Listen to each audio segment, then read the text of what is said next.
For over 150 years, football has been one of the world's most popular sports. Originating in Britain in the 19th century, the beautiful game's mass appeal is clear. After all you need is a ball to play.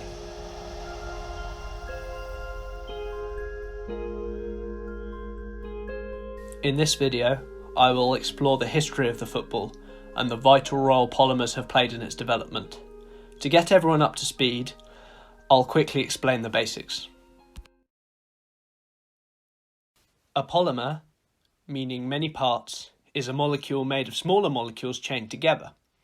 A single one of these molecules is called a monomer, a pair joined together is a dimer, and three is a trimer. Long chains of these molecules are known as polymers. Each one of these repeating sections is called a repeat unit, and is expressed as so. A repeat unit can also be made of multiple co-monomers, like nylon as seen below. Polymers are used in a vast range of places, from clothing to glue to Teflon cookware. This is as different lengths of polymers can have wildly different properties. The distribution of lengths in a sample of a polymer can be quantified in two ways. A standard mean of the lengths can be used, or a weighted mean where longer chains contribute more to the total. These two values can then be used to calculate the dispersity of a polymer, a useful way of measuring how wide the range of lengths in a sample is distributed. Traditionally, footballs were made of stitched leather panels. Leather is an example of a natural polymer, in this case the protein collagen, which is made up of amino acid chains about 1,400 acids long, with a glycine, proline, hydroxyproline repeat unit. Three of these chains are then woven into a triple helix. Natural polymers, like collagen, are synthesized by enzymes, so typically have dispersity values very close to 1. In 1872, the design of the competitive football was standardized, requiring a vulcanized rubber bladder inside the leather shell. Rubber is a type of polymer that retains its shape when stretched, called an elastomer. Natural rubber is an isoprene polymer, with mostly Z carbon-carbon double bonds, resulting in a tangled structure that can be stretched, giving rubber its elastic properties.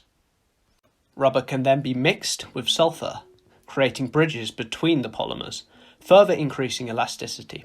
The elastic nature of these bladders allow balls to be pressurized, making the ball bounce and fly more consistently than before. This leather design changed remarkably little over the next 100 years. England's World Cup winners in 1966 played with a similar ball to what had been used in the 19th century. This design was not without its faults. In order for leather to be flexible when cured, smaller proteins in between the collagen fibres had to be removed. This made the leather porous, meaning it could easily take on water and become much heavier in rainy conditions.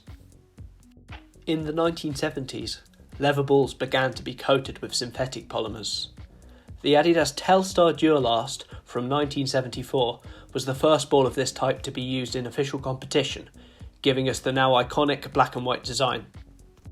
The Telstar was coated in polyurethane, which is a synthetic polymer produced via a step growth polymerization. In a step growth polymerization, the monomer is formed by the reaction of two complementary monomers, in this case a diisocyanate and a diol. Any pair of complementary molecules can react, creating many short chains that gradually merge into longer ones. As a result, the average molecular weight increases slowly at first, but gradually accelerates. This specific reaction is catalyzed by a tertiary amine known as DABCO, that polarizes an OH group on the diol, allowing the nucleophilic attack of the delta-positive isocyanate carbon, bonding the two monomers together. DABCO is then free to polarize another OH group.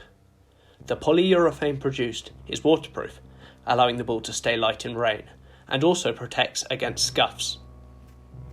Cheaper footballs are often instead coated with PVC, which is still waterproof but more easily damaged.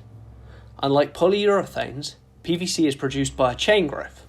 In a chain growth polymerization, a small number of molecules are activated by an initiator, producing a reactive end group. This species then reacts with other monomers, extending the chain in propagation steps. As only some monomers are made reactive, the average chain length increases linearly as the chains extend. PVC is produced via a radical chain reaction. AlBN is used as an initiator, reacting with a chloroethene monomer to produce a radical that goes on to attack other monomers in a chain reaction. Advances in polymer synthesis have enabled us to make balls of many designs and panel shapes. However, this has led to some issues. In 2010, the Jabulani was used in the World Cup. The ball's surface was very smooth, meaning it flew unpredictably through the air. Many players, including Brazil goalkeeper Julio Cesar, complained that it made saving shots too hard. In response, future World Cup balls have been given rougher surfaces with grooves to try and combat this effect. Perhaps in the future we'll find the perfect football design, but we still have some way to go. Thank you for watching.